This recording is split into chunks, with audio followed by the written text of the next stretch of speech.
Chicken fry எப்படி செய்யுதுன்னு பார்க்க போகிறோம். இப்போ பேனில் 1 டேபிள் ஸ்பூன் மிளகு, 1½ டேபிள் ஸ்பூன் மல்லி, 1 டீஸ்பூன் ஜீரகம், 1/2 டீஸ்பூன் சோம்பு, கூடவே தேவையான அளவு ஸ்பைசஸும் 7 காஞ்ச மிளகாய் சேர்த்துக்கலாம்.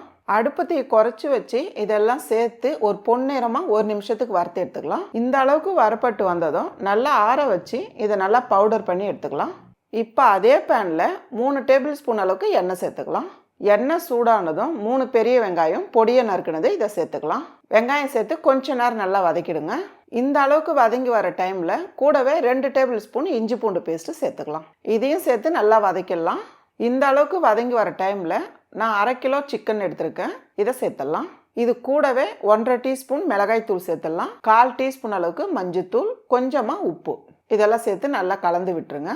இந்த அளவுக்கு நல்லா கலந்து விட்டுட்டு ஒரு 8 நிமிஷத்துக்கு மீடியமான தீயில வேக வைக்கலாம். நடுவில் கலந்து விடுங்க. பாருங்கம்மா, இப்போ 8 நிமிஷம் ஆயிருக்கு. சிக்கன் நல்லா வெந்திருக்கு பாருங்க.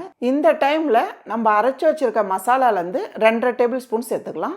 உங்களுக்கு காரம் எப்படி தேவைப்படுதோ நீங்கள் அதுக்கேற்ற மாதிரி சேர்த்துக்கலாம். மசாலா சேர்த்து ஒரு 2 நிமிஷத்துக்கு நல்லா பரட்டி விடுங்க.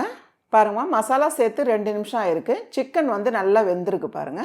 இந்த டைமில் 2 பச்சை மிளகாய் கீறி வச்சுருக்கேன், கொஞ்சமாக கருவேப்பிலை, பொடியை நறுக்குன கொத்தமல்லி, இதெல்லாம் சேர்த்து நல்லா கலந்து விட்டுடலாம். அவ்வளோதாம்மா, நல்ல ஒரு காரசாரமான Andhra style chicken fry ready.